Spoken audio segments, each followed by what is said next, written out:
Hello everyone. जैसा कि आप सभी जानते हैं कि ये स्टेम की थर्ड क्लास है एंड स्टेम में हम लोग science and tech plus environment के डीप लेवल को टच कर रहे हैं। तो थर्ड क्लास में हमारा जो टॉपिक है आज का वो है carbon fibres and carbon nano tube. अगर हम दोनों टॉपिक को एक साथ अगर देखते हैं तो इससे टोटल 5 क्वेश्चन पूछे जा चुके हैं पिछले 8 सालों में। मतलब ये अपने आप में बहुत ही इंपॉर्टेंट है। अच्छा, इंपॉर्टेंट होने का एक जो दूसरा क्राइटेरिया मैं आपको हमेशा डिस्कस करता हूं वो ये कि कोई भी डिस्कवरी या इन्वेंशन किसी फ्यूचर टेक्नोलॉजी या साइंटिफिक एवोल्यूशन में कितना बड़ा रोल प्ले कर सकता है, ये डिसाइड करता है कि कोई टॉपिक कितना ज्यादा इंपॉर्टेंट है। कार्बन फाइबर्स आने वाले 100 सालों तक इंपॉर्टेंट रहेंगे और उसके आगे भी इंपॉर्टेंट रहता है, तो कोई इसमें बड़ी बात नहीं है, क्योंकि अभी तो ये ह्यूमन डोमेन में ठीक से अप्लाई होना शुरू नहीं हुआ। तो ये क्या होते हैं कार्बन फाइबर्स, पहले थोड़ी सी कहानी समझ लेते हैं, तब जाके आपको कार्बन फाइबर्स ज्यादा अच्छे से समझ में आएंगे। जरा समझिए कि अगर ऑर्गेनिक कंपाउंड को किसी फाइबर के शेप में,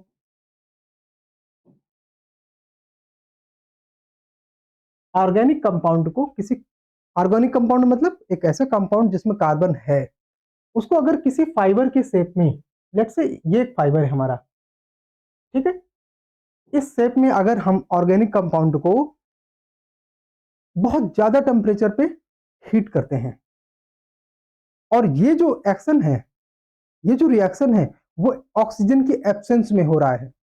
अभी आप कमेंट करके बताओ ऑक्सीजन की एब्सेंस में क्यों? अगर ऑक्सीजन की प्रेजेंस होगी तो आग लग जाएगी।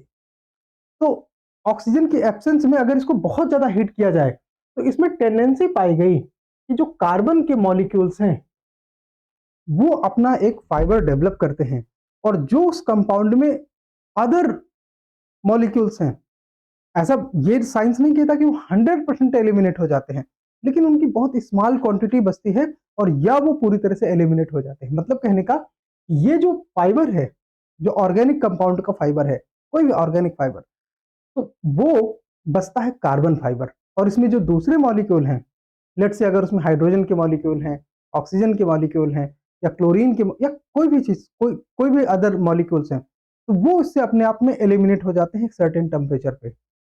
तो हमारे पास ये जो बचता है ये कार्बन फाइबर होता है। इसका स्ट्रक्चर क्या है? इसमें कार्बन की जो स्ट्रक्चर है वो किस तरह से आते हैं? तो इसमें ये जो हमारे पास हेक्सागोनल शेप है, ये स्ट्रक्चर मिलता है। मतलब इसमें जो कार्बन का डिजाइन है वो इस तरह से एक साथ बॉन्ड बनाते हैं। ठीक, अब अगर इस तरह का एक, जरा इमेजिन करो, 1 2 3 4 5 और ये 6, तो इस तरह से अगर बहुत सारे शेप एक दूसरे के साथ जोड़ दिए जाएं, ठीक है, ऐसे, तो एक पूरा स्ट्रक्चर क्रिएट होता है। इमेजिन करो एक थिन लेयर, बहुत पतली लेयर क्रिएट होती है और ये स्टील से हजारों गुना ज्यादा हार्ड है। इतना हार्ड कि एट सम पॉइंट की ब्रिटल स्टेट पे आ जाता है। ब्रिटल मतलब जो जिसमें स्ट्रेचेबिलिटी ना हो और वो भंगुर हो जाए। बट वो ब्रिटल स्टेज तब आता है जब ये कार्बन फाइबर ग्रेफाइट के बने हों। और अगर ग्रेफाइट के नहीं बने, आपको पता है ना, डायमंड, ग्रेफाइट, ये सब कार्बन के एलोट्रोप हैं।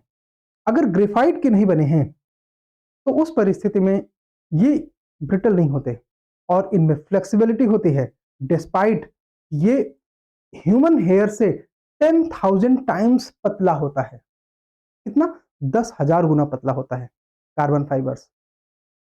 मजबूती स्टील से कई गुना ज्यादा, 5 से 10 गुना ज्यादा। तो मतलब इसका हम एप्लीकेशन कहां कहां पे कर सकते हैं?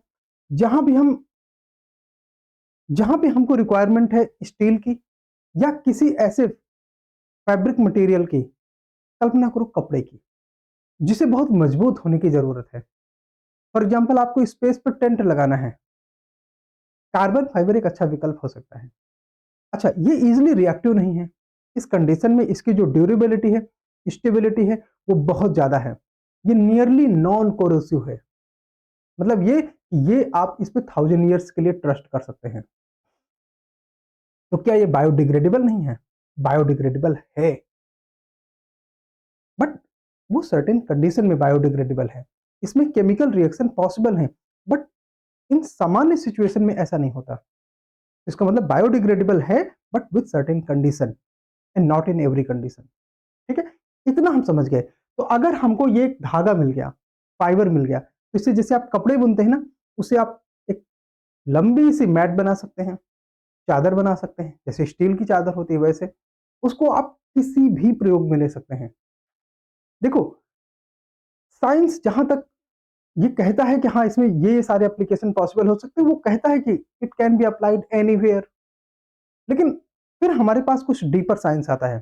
तो क्या इसकी, मान लो ये कपड़े की जैसे लेयर होती है ना, कोई सीट लाइक दिस, तो क्या इसको रोल कर दिया जाए, तो रोल करने के बाद ये ऐसा दिखाई देगा।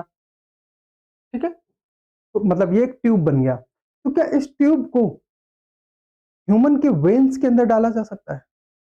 तो थोड़ी देर पहले हमने बताया कि it is potential for chemical reaction. इसका मतलब इसे ह्यूमन बॉडी में, वेन्स में नहीं डाला जा सकता, बिकॉज उसके साइंटिफिक डेवलपमेंट अभी हमारे पास है नहीं कि अगर इसे ह्यूमन वेन्स में डाला जाएगा तो कौन कौन से पॉसिबल केमिकल रिएक्शन हैं। और ऐसा इसलिए बिकॉज अलग अलग ह्यूमन बॉडी में नॉर्मली देखो एक फंडामेंटल केमिकल स्ट्रक्चर सबका सेम है, लेकिन फिर भी किसी की बॉडी में, किसी की ब्लड में, किसी पर्टिकुलर कंपाउंड या केमिकल या किसी ड्रग के इफेक्ट के कारण अगर कोई कॉम्पोजिशन ऑफ केमिकल अलग है, तो वो हो सकता है कि इस कार्बन के, इस ट्यूबल जो स्ट्रक्चर है आपको, जिसको हम नैनो ट्यूब कहते हैं, इसके साथ वो केमिकल रिएक्शन कर सकता है। और यही वजह है कि साइंस इस बात को सपोर्ट नहीं करता कि इसे ह्यूमन बॉडी में वेन्स के अंदर डाल के या स्टेंट के अंदर डाल के यूज किया जा सकता है कि नहीं। एक बात, ये मना नहीं करता कि यूज नहीं किया जा सकता, ऐसे पॉसिबल एप्लीकेशन हैं, ऐसे पॉसिबल एप्लीकेशन हैं, लेकिन अभी उसमें पूरे डेवलपमेंट नहीं आए, बस इतनी बात है।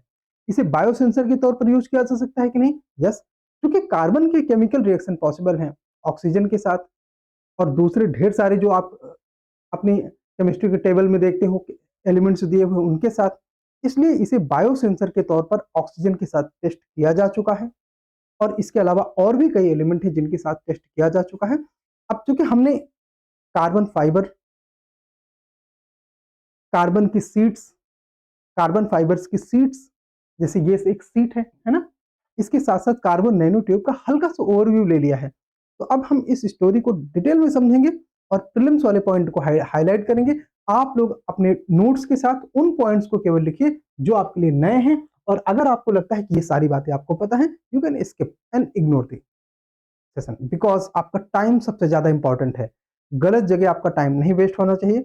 आपको सिर्फ वो चीजें पढ़नी चाहिए जहां से आप अपने मार्क्स के एक्सपेक्टेशन लेके चलते हैं 16 जून को। हाँ जी, आपको पता होगा कि यूपीएससी ने अपनी तारीखें बढ़ा दी हैं इलेक्शन के चलते, जिसकी वजह से आपको कम से कम 18-19 दिन का और समय मिल गया है तैयारी का। इस तैयारी को यूटिलाइज करो ज्यादा से ज्यादा मॉक टेस्ट में। सारे टॉपर्स ये बोलते हैं कि सारी प्रिपरेशन एक तरफ, मॉक टेस्ट एक तरफ। ठीक है, मॉक टेस्ट प्रीलिम्स का सबसे बड़ा ब्रह्मास्त्र है। खैर, सब बातें आप जानते हैं, इतनी इतनी नई भी नहीं है आपके लिए। अब हम लोग समझते हैं कुछ फैक्ट्स और कुछ कॉन्सेप्ट को एक साथ समझेंगे, जिसमें कि आप समझेंगे कि कार्बन फाइबर्स क्या होते हैं, कैसे काम करते हैं, एंड दूसरा कार्बन नैनो ट्यूब्स क्या होते हैं। दोनों टॉपिक एक दूसरे के साथ जुड़े हुए हैं, आइसोलेटेड नहीं है। आइए देखते हैं। सबसे पहले कार्बन फाइबर। तो हाँ, यही है कार्बन फाइबर। अब इस कार्बन फाइबर को एक रस्सी के तौर पर बना दिया गया है। ठीक है, तो जैसे कि मैंने आपसे बताया कि अगर आपका ह्यूमन हेयर इतना मोटा है तो इसमें 10,000 कार्बन कार्बन फाइबर्स हैं। इसको इस तरह समझो, carbon fibre is a polymer and is sometime known as graphite fibre. Why? Because carbon fibre में जो ज्यादा अप्लाइड है अभी वो ग्रेफाइट फाइबर है, ज्यादा इजिली डेवलप किया जा सकता है, इजिली अप्लीकेबल है, इसलिए in compare to other allotrope of carbon. ठीक है, तो अगर कार्बन फाइबर को कहीं पे ग्रेफाइट फाइबर लिख के आता है तो that is correct. It is a very strong material. अब हमारे लिए काम के पॉइंट आना शुरू। स्ट्रॉन्ग है, yes, and that is also very light weight, बहुत हल्का है, स्टील से कई गुना हल्का। ठीक है, carbon fibre is 5 times stronger than steel and twice as stiff. मतलब ये कि स्टील से, जैसे मैंने आपसे बताया वो सही बताया, 5 से 10 गुना ज्यादा मजबूत है। स्टील से, और स्टील से 2 गुना ज्यादा स्टिफ है, मतलब हार्ड है। ठीक है। Carbon fibres are fibre about, ये फाइबर्स हैं जिनकी मोटाई कितनी है, 5 to 10 माइक्रोमीटर इन डायामीटर। ठीक है। And compost of carbon atoms, ये कार्बन एटम्स का बना होता है। Carbon fibres have several advantages, इसके बहुत सारे एडवांटेजेस हैं, जैसे हाई स्टिफनेस, बहुत हार्ड है, बहुत सख्त है। हाई टेंसाइल स्ट्रेंथ, मतलब इसमें बहुत ज्यादा लोड दिया जा सकता है, जिसमें ये फ्लेक्सिबिलिटी शो ना करे, उतना इसमें बहुत ज्यादा लोड दिया जा सकता है। High strength to weight ratio, यानी कि बहुत बड़े वजन के सामने ये ज्यादा स्ट्रेंथ शो करता है इन कंपेयर टू स्टील या कोई दूसरे मटेरियल। ठीक है। एंड इंपॉर्टेंट है, हाई केमिकल रेजिस्टेंस, मतलब ये आसानी से कोरोड नहीं होगा, इसमें केमिकल रिएक्शन इजिली नहीं होंगे, इसका मतलब ये आसानी से इसमें कोरोजन नहीं होगा, इसका आसानी से ऑक्सीडेशन नहीं होगा, जिसकी वजह से इसकी जो ड्यूरेबिलिटी है, इसकी जो एज है वो ज्यादा होगी। एंड हाई टेम्परेचर टॉलरेंस, यानी कि बहुत ज्यादा टेम्परेचर तक इसमें टॉलरेंस है। इसका ये बिल्कुल भी मतलब नहीं है कि in any temperature it is tolerant, no, that will not the right state, that will not be the right statement. And low thermal expansion, मतलब ये कि इसमें बहुत हीट देने के बावजूद भी इसमें एक्सपेंशन बहुत मिनिमम है। तो इस वजह से अगर इसको आप मैकेनिकल लेवल पर एडवांस स्टेज में अप्लाई भी करते हैं, तो चूंकि ये बहुत ज्यादा हीट टॉलरेंट है, इसमें एक्सपेंशन नहीं होता, इसलिए ये किसी मशीन के इनसाइड किसी पार्ट को आसानी से डैमेज नहीं करेगा, और ज्यादा मशीन के गर्म होने पे ये मशीन को रेजिलियंस देगा, मशीन ज्यादा समय तक एक्टिवली काम कर सकती है। They are very they are relatively expensive, हाँ ये काफी महंगे हैं, कई गुना महंगे हैं किसके कंपैरिजन में, स्टील के कंपैरिजन में, लेकिन फिर भी जितना ये 2000s के टाइम में महंगे हुआ करते थे, उस हिसाब से अब काफी सस्ता हो गया है। ठीक है।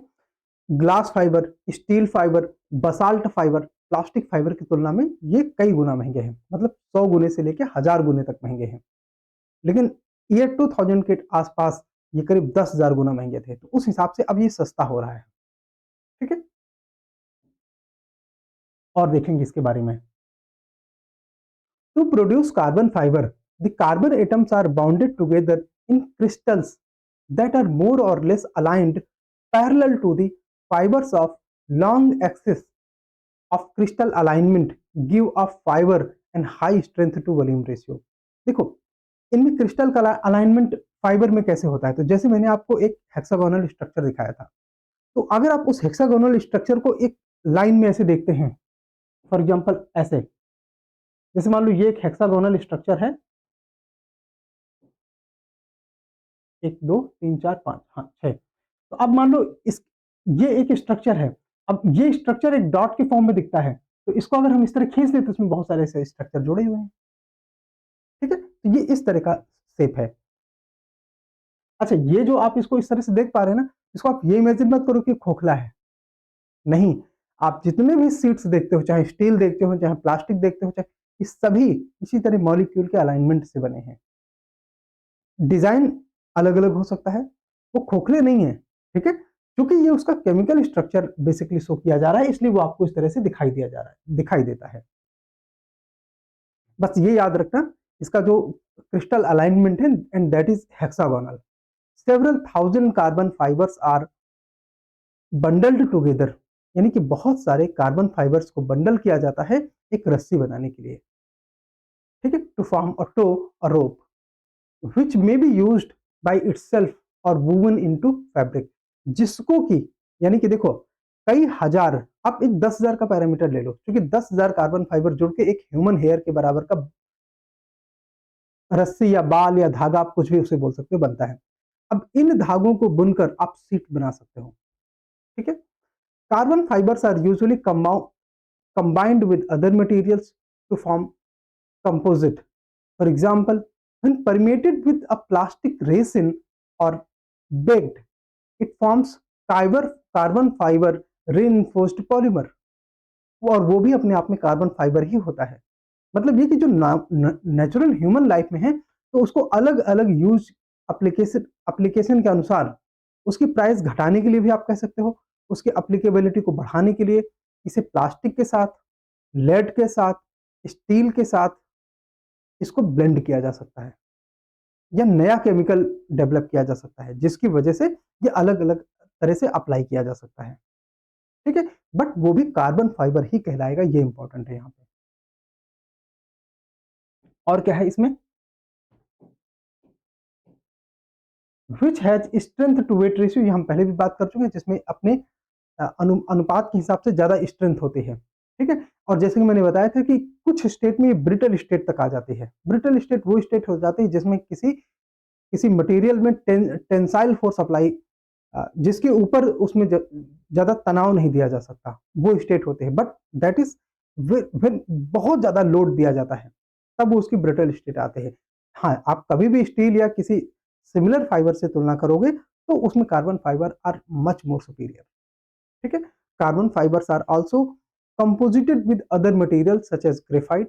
तो वो ग्रेफाइट फाइबर हमने आपसे इसके बारे में बताया था, और वो बहुत ज्यादा हीट टॉलरेंट होगा। यानी कि जो ग्रेफाइट फाइबर है वो रिलेटिवली ज्यादा हीट टॉलरेंट होगा अमंग कार्बन फाइबर्स।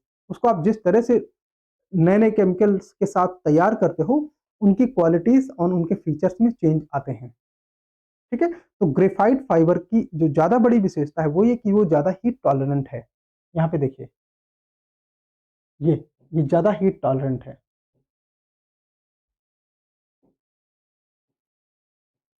ठीक है, the atomic structure of carbon fibre is similar to a graphite, consisting of sheets of carbon atoms arranged in regular hexagonal. देखो अब यहाँ पे ये हेक्सागोन है सभी, ये रेगुलर नहीं है, ये भी रेगुलर नहीं है। हेक्सागोनल का मतलब कोई ऐसा स्ट्रक्चर जिसमें 6 आर्म्स हो, 6 भुजाएं हों। तो इन सभी में 6 भुजाएं हैं, बट ये रेगुलर हेक्सागोनल नहीं है, ये रेगुलर हेक्सागोनल है। और इस तरह से आप क्रिस्टल्स को अलाइन कर दीजिए, कार्बन क्रिस्टल्स को, बन गया कार्बन फाइबर। ठीक है, तो it is a regular hexagonal pattern. ठीक है, the difference is in the way this sheets are interlocked. जब हम ग्रेफाइट की बात करते हैं तो graphite is a crystalline material in, वो भी है कार्बन का एलोट्रॉप, इसलिए होगा वो भी कार्बन फाइबर। ध्यान रखिए, graphite fibre is a carbon fibre.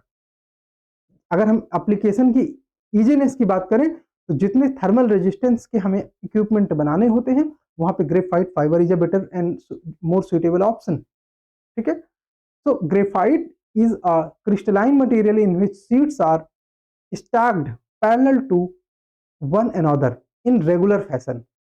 The intermolecular forces between these sheets are relatively weak. यानी कि जो मॉलिक्यूल्स के बीच में फोर्सेस हैं वो रिलेटिवली वीक होते हैं, किसमें, ग्रेफाइट फाइबर में। और वो weak van der Waals force कहलाता है। यहाँ पे नीचे देख लीजिए, हालांकि उतना याद रखना जरूरी नहीं, बट कभी अगर एग्जामिनेशन में कुछ ऐसा आता है तो आप समझ जाइए कि वैन डर वाल फोर्सेस जो है वो वीक फोर्सेस होती हैं और वो ग्रेफाइट फाइबर में विजुअल होती हैं।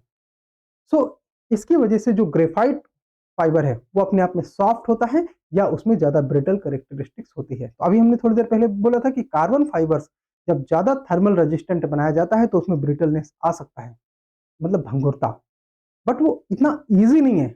मतलब अगर आप ये समझते हैं कि वो ईजी है, बट नो, वो एक सर्टेन टेम्परेचर के बाद होता है। अभी कोई कंपैरिजन नहीं है ग्रेफाइट फाइबर का उसके नियर बाई, मतलब कोई दूसरा फाइबर ग्रेफाइट फाइबर के सामने कंपेयर नहीं किया जा सकता, चाहे वो स्टील फाइबर हो या कोई भी फाइबर हो, कोई भी सीट हो, ग्रेफाइट फाइबर के बराबर स्ट्रांग नहीं होती। मैंने ये सब आपको बताया क्यों, ग्रेफाइट फाइबर वाला। Carbon fibre, carbon nano tube UPSC ने 4-5 बार पूछा अलग अलग तरीके से। यूपीएससी आपको कंफ्यूज करने के लिए ग्रेफाइट फाइबर अगर वहां पे लिख देती तो परेशान नहीं होना। ठीक है, चलो और कुछ चीजें इसमें हम देखेंगे। On the top being carbon fibres, उसके मेन फीचर्स क्या होंगे, it is it has high stiffness, यानी कि बहुत स्टिफ है, हार्ड है। And it is high in tensile strength, इसमें बहुत ज्यादा वेट दिया जा सकता है। It has low weight to strength ratio, अपने वजन के सामने इसमें स्ट्रेंथ बहुत ज्यादा है। मतलब लेमन भाषा में मैं बताता हूं, अगर 1 मीटर स्टील की वायर है और उसका वेट कंपेयर इमेजिन करो 20 ग्राम है, तो 1 मीटर कार्बन का जो फाइबर होगा, उसका वेट हो सकता है हो 2 ग्राम केवल, बट वो स्टील से ज़्यादा वेट कैरी कर सकता है, इसका ये मतलब। स्टील से ज़्यादा भार खींच सकता है, इसका ये मतलब है। It has high chemical resistance, ये केमिकली बहुत रेजिस्टेंट है, इसका मतलब ये कि इसमें आसानी से कोरोजन नहीं होगा, इसलिए इसकी एज ज़्यादा होगी, ड्यूरेबिलिटी ज़्यादा होगी। इट इज़ टेम्परेचर टॉलरेंट, ये बहुत ज़्यादा गर्मी के प्रति टॉलरेंट है, जिस वजह से इसको बहुत हीट टॉलरेंट मशीनों में अप्लाई किया जा सकता है, ठीक है? It has low thermal expansion, मतलब ये कि अगर इसमें हीट अप्लाई भी किया जाता है, तो बहुत ज़्यादा हीट अप्लाई करने पे रिलेटिवली इसमें एक्सपेंशन बहुत कम होता है, जिसकी वजह से ये किसी मशीन की शेप को प्रभावित नहीं करता और बहुत माइन्यूट से माइन्यूट पार्ट में इसको अप्लाई किया जा सकता है, बिकॉज़ एक्सपेंशन से ये किसी दूसरे कंपोनेंट को अफेक्ट कर सकता है किसी मशीन में। Because of that carbon fibre become more suited और better choice in compare to steel fibre या कोई और सिमिलर फाइबर की बात करें, वो चाहे लेड फाइबर हो या प्लास्टिक फाइबर हो, कोई भी हो, उसकी तुलना में कार्बन फाइबर ज़्यादा चोज़न है। स्टील फाइबर को वो लेड फाइबर का उदाहरण कौन-सा है? Optical fibre. आप लोगों ने जो ऑप्टिकल फाइबर घरों में देखा है ना, वाई-फाई के जो वायर्स होते हैं वो लेड फाइबर है, वो भी बहुत स्ट्रॉन्ग है। स्टील से कई गुना स्ट्रॉन्ग वो भी ज़्यादा है। आसानी से आप काट नहीं सकते, कभी ट्राई करके देखना। लेकिन carbon fibre is much stronger than even optical fibre. तो ये बनाया कैसे जाता है? जैसे कि मैंने आपसे पीछे स्टोरी में बताया, अब वो चीज़ यहाँ पे थ्योरी के फॉर्म में आपको दिखाई देगी। Carbon fibre is made from the process that is partly chemical and partly mechanical. अब प्रीलिम्स के लिए इस तरह के पॉइंट आप याद रखिए कि क्या ये एक केमिकल प्रोसेस से बनता है? उत्तर है हाँ।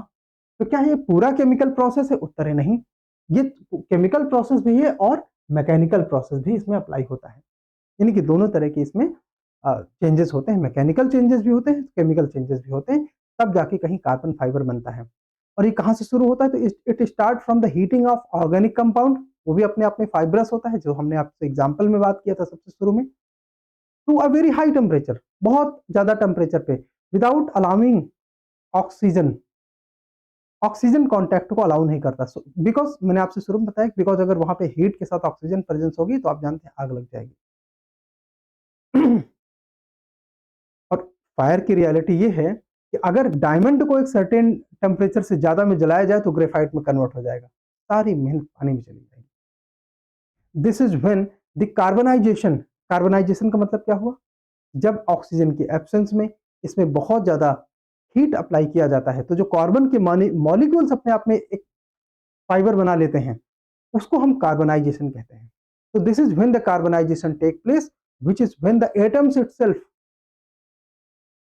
Atoms atoms inside the fibre vibrate violently, बहुत ज्यादा कार्बन के जो एटम है वाइब्रेट करने लगते हैं, वो एक्सपेल कर देते हैं इनको, जो नॉन कार्बन एटम्स हैं उस कंपाउंड में, उसको।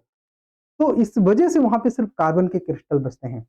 And this leaves a fibre composed of long lightly and interlocked chain of carbon atoms, ठीक है, with only very few non carbon atoms remaining, यानी कि उसमें बहुत कम मात्रा में नॉन कार्बन एटम्स बचते हैं, otherwise it remains only a carbon चैन।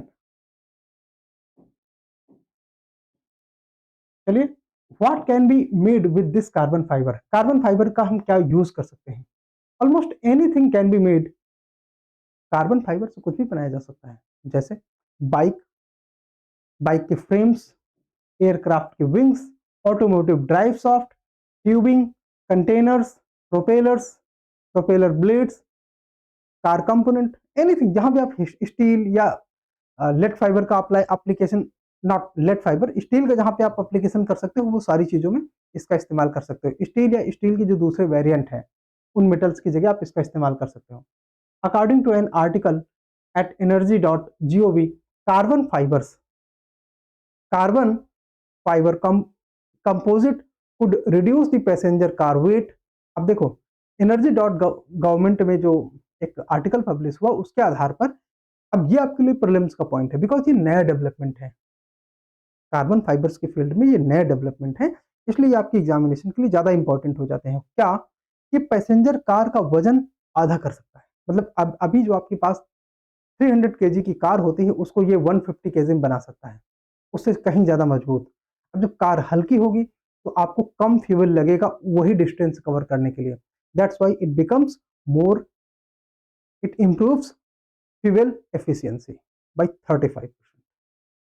यानी कि ये वजन को कम करेगा जिससे आपकी जो ईंधन है, जो फ्यूल है, उसकी खपत है वो कम होगी। कितना? By 35% approximate for same distance without compromising the performance of car और सेफ्टी ऑफ द पैसेंजर। यानी कि यात्रियों की सुरक्षा से कोई कॉम्प्रोमाइज नहीं होगा, सुरक्षा कार के दूसरे जो परफॉर्मेंस पैरामीटर हैं उन पे कोई कॉम्प्रोमाइज नहीं होगा। डिस्पाइट ये कार को ज्यादा फ्यूल एफिशिएंट बनाएगी, हल्की बनाएगी। A typical sequence used to form carbon fibres from polymer, sorry, polyacrylonitrile involves spinning. अच्छा, इस प्रोसेस में क्या क्या चीजें इन्वॉल्व होती हैं? तो spinning, stabilisation, carbonisation, treating the surface and sizing, ये सारी चीजें इन्वॉल्व होती हैं। तब कार्बन फाइबर हमारे नॉर्मल लाइफ में इस्तेमाल होता है। मतलब स्पिन करोगे कार्बन फाइबर को, स्टेबलाइज करोगे ताकि वो जिस पर्पज के लिए यूज किया जाना है उस तरह से आप उसे ढाल लो। कार्बनाइजेशन बीच में होता है, फिर उसका ट्रीटमेंट होता है सरफेस का। सरफेस आप अपने अकॉर्डिंग उसको ड्रॉ करोगे एंड देन उसको जिस साइज में यूज करना है उस साइज में उसकी डिजाइन तैयार किया जाता है फाइबर से सीट के फॉर्म में। अच्छा, एक और बात, सीधे फाइबर से सीट नहीं बनता, फाइबर से बनता है रोप, बाल जैसे पतले रोप, उससे सीट बनता है। ठीक है, ये आप स्टेप बीच में याद रखना। नाउ अब कार्बन नैनो ट्यूब्स की बात करते हैं। तो कार्बन का ही एक एलोट्रोप है ग्रेफीन, सबसे मजबूत कार्बन की चादर है बेसिकली। टेक्नोलॉजी कार्बन फाइबर वाले ही है। उसी तरह कार्बन का अलाइनमेंट है, आप इसमें देख सकते हैं, हेक्सागोनल। ठीक है, तो ये ग्रेफीन एक सीट है इसकी, कार्बन की। तो अगर इसको रोल कर दिया जाए ऐसा तो ये बन गया single walled carbon nano tube. Tube कैसा स्ट्रक्चर होता है? अपने गाड़ियों के टायर के अंदर जो ट्यूब देखा है ना, कैसा, जैसे मान लो इस पेन को या आप बाहरी स्ट्रक्चर को देखते हो ये ट्यूब जैसा दिखाई देता है। ट्यूबलाइट आपको ट्यूब जैसा दिखाई देता है, सिलिंडरिकल स्ट्रक्चर बेसिकली। ठीक है, जैसा पाइप होता है वो ट्यूबल स्ट्रक्चर है। तो single walled carbon nano tube क्या होता है कि अगर हम इस ग्रेफीन को इस तरह फोल्ड कर दें तो ये single walled carbon nano tube होगा। अगेन ये बहुत पतला होगा, कितना? हेयर से बहुत सारे, बहुत गुना पतला। ठीक है, आप इसको यहां देके ऐसा मत सोचो कि बहुत मोटा होगा, ऐसा नहीं। लेकिन अगर आप इसको कई बार रोल कर दें तो ये जो बनेगा उसको हम बोलेंगे multi walled carbon nano tube. इनके अलग अलग एप्लीकेशन है। ज्यादा एप्लीकेशन किसका है? सिंगल वॉल्ड का। क्यों? क्योंकि ये पतला है, हल्का है, इसकी इलेक्ट्रिकल कंडक्टिविटी ज्यादा है, इसलिए ये ज्यादा अच्छे से अप्लाई होता है। खैर, हम समझते हैं कार्बन नैनो ट्यूब्स क्या होते हैं। तो कार्बन नैनो ट्यूब अपने आप में एक ट्यूब होता है जो कि कार्बन से बना होता है, जिसका डायामीटर नैनोमीटर की रेंज में होता है, मतलब बहुत पतला। They are one of the allotrope of carbon. अब सिंगल वर्ल्ड कार्बन हमने आपको समझा दिया, जिसकी मोटाई 0.5 से 2 नैनोमीटर के आसपास होगी और ये करीब करीब 10,000 गुना छोटा होगा, पतला होगा, किसकी तुलना में? मनुष्य के बाल की तुलना में। They can be idealised as cutouts from two-dimensional graphene sheet rolled up to form a hollow cylinder। मतलब कि ग्रेफीन को एक सिलेंडर की तरह रोल कर दिया जाए, जैसे इस ये ग्रेफीन की सीट है, इसको इस तरह से रोल कर दिया सिलेंडर के जैसा, तो ये single walled carbon nano tube बन गया। ठीक है, single walled carbon nano tube, उसी को शॉर्ट में वहां पे लिखा गया है। समझ में आ गया होगा आई थिंक, ये उतना डिफिकल्ट नहीं अगर आपको कार्बन फाइबर समझ में आ गया तो। अब हम multi walled carbon nano tubes के बारे में समझते हैं। तो multi walled carbon nano tubes होता है तो इसमें सिंगल वॉल को कई बार नेस्ट किया जाता है, मतलब उसको कई बार रोल कर दिया जाता है, तो वो multi walled carbon nano tubes बन गया। ठीक है, इसमें डबल या triple walled carbon nano tubes special हैं। चलिए, some single walled carbon nanotube structure exhibit high electrical conductivity. तो आपने देखा ना, सिंगल वॉल्ड में ज्यादा इलेक्ट्रिकल कंडक्टिविटी होती है, तो जिसमें लॉस ऑफ इलेक्ट्रॉन अपने आप में कम होगा। लॉस ऑफ इलेक्ट्रॉन कम होगा मतलब इलेक्ट्रिसिटी अगर सप्लाई की जाए इससे तो इलेक्ट्रिसिटी का वेस्टेज कम होगा। अदरवाइज आपको पता है कि इंडिया में इलेक्ट्रिकल ट्रांसमिशन में नियरली 30 to 35% इलेक्ट्रिसिटी वेस्ट होती है। तो इट इज अ फ्यूचर। अच्छा, तो single walled carbon nano tubes जो हैं वो हाई इलेक्ट्रिकल कंडक्टिविटी भी शो कर सकते हैं, और ये सेमी कंडक्टर जैसे भी हो सकते हैं कुछ। तो ये तो उसके डिजाइन एंड डेवलपमेंट से होगा, डिसाइड होगा। सेमी कंडक्टर का मतलब उसमें हाई रेजिस्टेंस है, किसके प्रति? इलेक्ट्रॉन फ्लो के अगेंस्ट। इस वजह से उसकी जो इलेक्ट्रिकल कंडक्टिविटी होगी वो बहुत वीक होगी, and that is the feature of semiconductor. Now carbon nano tubes can be chemically modified, इसको केमिकली मॉडिफाई किया जा सकता है, but again not very easily. तो their properties are expected to be valuable in many areas of technology, बहुत सारी technologies में ये यूजफुल हो सकते हैं, जैसे ऑप्टिक्स में, कॉस्मेटिक मटेरियल में। इसके अलावा replacing the complementing carbon fibres, तो कार्बन फाइबर्स हम अभी कन्वेंशनली यूज कर रहे हैं उसको भी रिप्लेस कर सकता है कार्बन नैनो ट्यूब। इसके अलावा नैनो टेक्नोलॉजी में, जैसे कि नैनो मेडिसिन में, एंड मटेरियल साइंस में हम नैनो ट्यूब्स का, कार्बन नैनो ट्यूब्स का यूज कर सकते हैं। अगेन एप्लीकेशन को और हम ज्यादा डिटेल में देखना चाहें तो यहाँ पे देख सकते हैं, दिस इंक्लूड्स बैटरी कंपोनेंट, जो बैटरीज होती है ना, ड्राई सेल बैटरीज, वहां पे इसका इस्तेमाल किया जा सकता है। उसमें भी आपने देखा होगा, कभी मोबाइल की बैटरी ओपन करिए, पुराने मोबाइल की बैटरी, तो आप देखेंगे एक टेप आपस में लपेट, घूम घूम के लपेटा हुआ है, और वो टेप बना है किसी फाइबर से। जो लिथियम आयन पॉलीमर बैटरी होती है तो उसमें प्लास्टिक के थ्रेड्स होते हैं जिससे वो टेप बना होता है, और लिथियम के आयन उसमें लगे होते हैं। उसी को फोल्ड कर दिया जाता है, कई मीटर लंबा होता है, कभी बैटरी खोलिएगा तो दिखेगा, ठीक है, जैसे फीता होता है ना, बिल्कुल उसी तरह उसको लपेटा होता है बस। और वो इतनी बड़ी सीट आपके सामने बन के आ जाते हैं, वो बैटरी होती है पतली सी, है ना। तो आप उसको कभी देखेंगे तो वो कार्बन नैनो ट्यूब्स की भी बन सकती है, और जो कार्बन नैनो ट्यूब्स की बनेगी वो ज्यादा रेजिलियंट होगी, उसमें ज्यादा, उसका ड्यूरेशन ज्यादा होगा, गर्म नहीं होगी, और टेम्परेचर के प्रति उसकी जो टॉलरेंस है वो ज्यादा होगी, तो इसी वजह से वो ज्यादा अच्छी बैटरी बन सकती है भविष्य में, ठीक है। इसके अलावा पॉलीमर कंपोनेंट कंपोजिट्स बनाए जा सकते हैं, इंप्रूव किया जा सकता है mechanical and thermal electrical property, bulk product बनाए जा सकते हैं। इसके अलावा हाईली ऑब्जॉर्प्टिव ब्लैक पेंट बन सकते हैं, कार्बन फाइबर से ब्लैक पेंट भी बन सकते हैं, ध्यान रखिए।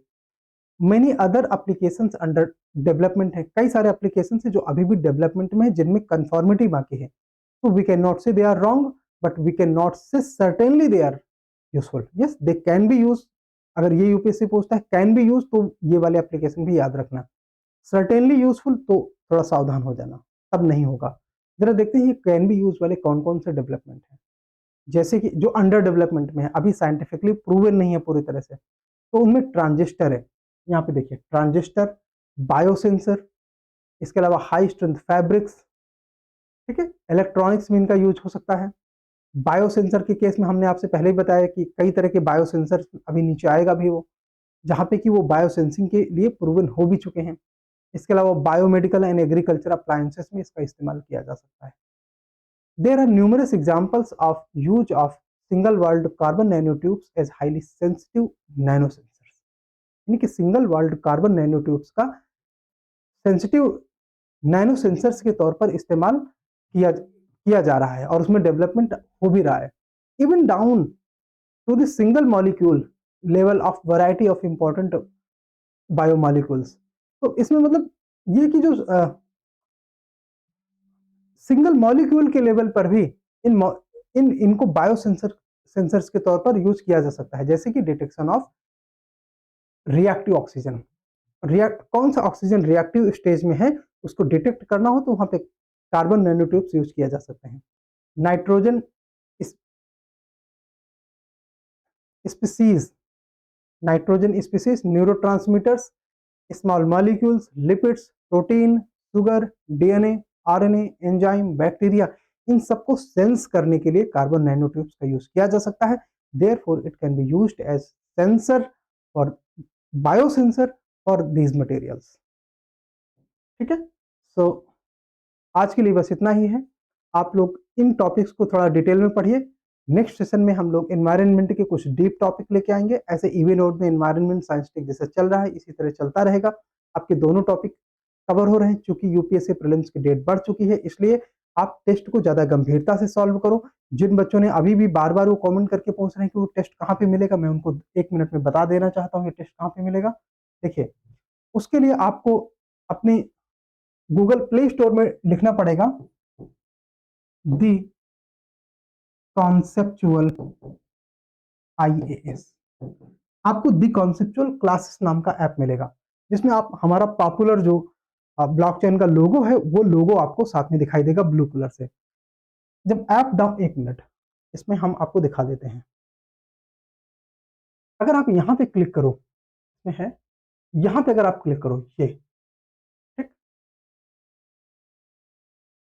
तो नहीं खोलोगे क्या?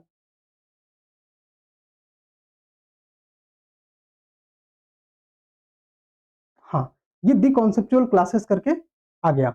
अब आप इसको यहाँ से इंस्टॉल करोगे। जब भी इंस्टॉल हो जाएगा, लेट्स से इंस्टॉल करते हैं।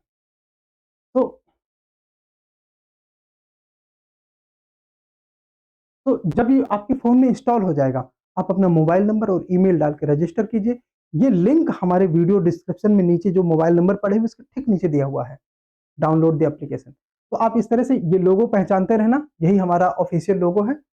तो इसके माध्यम से आप इसे डाउनलोड करेंगे, ईमेल और फ़ोन नंबर के माध्यम से अपने आप को रजिस्टर करना है। जब आप रजिस्टर करोगे तो पहला लिंक है टेस्ट सीरीज़ का, दूसरा है कोर्सेज़ का। ये 2 मेन लिंक है हमारे। कोर्सेज़ में जो कोर्सेज़ हमारे चल रहे हैं वो आपको मिल जाएँगे। टेस्ट सीरीज़ में आपको टेस्ट सीरीज़ मिलेंगे 4। कौन-कौन से? जीएस के 100 पेपर वाली टेस्ट सीरीज़ प्रीलिम्स की, हिंदी में सबसे पहले, फिर इंग्लिश में, फिर सीसैट की टेस्ट सीरीज़ हिंदी में, सीसैट की टेस्ट सीरीज़ इंग्लिश में। सीसैट की टेस्ट सीरीज़ सभी बच्चों को, चाहे आपने हमारा कोई कोर्स परचेज़ किया हो या नहीं, सीसैट की टेस्ट सीरीज़ सभी बच्चों को फ्री में मिलेगी। कैसे? डेमो पे सभी वीडियो आएँगे, परचेज़ करने की आवश्यकता नहीं है। ठीक है? हाँ, दूसरी बात, जो जीएस की टेस्ट सीरीज़ है, जो 100 टेस्ट वाला है, जिसको नज 100 के नाम से हम लोग पॉपुलरली जानते हैं। आप लोग अपने-अपने मीडियम ऑफ एजुकेशन के आधार पर हिंदी माध्यम या इंग्लिश माध्यम का चयन कर सकते हो। उसको सब्सक्राइब करोगे, जब आप क्लिक करोगे तो वो बाय नाउ का ऑप्शन आएगा, उसे बाय नाउ करोगे, उसको उसका आप पेमेंट करके आप उसे आगे यूज़ कर सकते हो। और अगर अगर आप फ्री में कोई डिस्काउंट चाहते हो, तो बीच-बीच में हमारे कूपन ऑफर्स आते हैं। हमारे डिस्क्रिप्शन में दिए हुए नंबर से आप सीधे हमसे व्हाट्सएप पे बात कर सकते हो, हमारे कूपन पा सकते हो। कूपन की हेल्प से सर्टेनली आपको कुछ डिस्काउंट मिल सकता है। अदरवाइज़ आप 5000 पे करके 100 टेस्ट पा सकते हैं। हर टेस्ट के साथ 90 मिनट से 2 घंटे का डिस्कशन भी होता है। डिस्कशन आपको, टेस्ट जब आप सबमिट करोगे, सबमिट करने के बाद सॉल्यूशन वाले नीचे रिजल्ट वाले पेज में आपको सॉल्यूशन का लिंक मिलेगा, उसे क्लिक करोगे, आपको मिल जाएगा हमारा टेस्ट डिस्कशन। तो इतनी सारी चीज़ें, बाकी कोई दिक्कत आती है, आप लाइव डिस्कशन में जुड़ सकते हैं। लेकिन वो सब ये कोर्स परचेज़ करने के बाद। नज 100 को एज़ मिनिमम आप उसे 3000, 3500, 4000, 5000 इन प्राइसेज़ पे परचेज़ कर सकते हैं। बट जितना आप लेट करेंगे, उतना आपके लिए रिस्की होगा। आप चाहे जिस टॉपर का सुनिए, टॉपिक वाइज़ एमसीक्यूज़ प्रीलिम्स के लिए ब्रह्मास्त्र है, इस बात का कोई डिनायल नहीं है। चाहे जिस टॉपर से पूछ लीजिए। चलिए फिर मिलते हैं अगले सेशन में। तब तक आप सभी के लिए बस यही मेरी अ, सुझाव हैं, यही मेरी एडवाइसेस हैं कि थोड़ा शार्पनेस के साथ पढ़िए। गधा मज़दूरी मत करो। यूपीएससी में गधों की कोई ज़रूरत नहीं है। ठीक है? यहाँ पे कम hours of study with smart and strategic तरीके से जो पढ़ाई होती है, वो अगर आप करोगे, अपनी स्ट्रेटजीज़ डेवलप करके करोगे, तो सिलेक्शन तुम्हारा निश्चित है। तुम किसी से कमज़ोर नहीं हो। जिसका सिलेक्शन होता है उसके पास कोई कुछ भी एक्स्ट्रा नहीं है दिमाग। बस मेथड्स की बात है। मेथड्स के लिए हम लोग हैं, हमारे मेंटरशिप कोर्सेज़ हैं, टेस्ट सीरीज़ है, आप इसके माध्यम से हमसे सीधे जुड़ सकते हैं। चलिए थैंक यू सो मच और आप सभी अपना ख़्याल रखें। Have a nice time.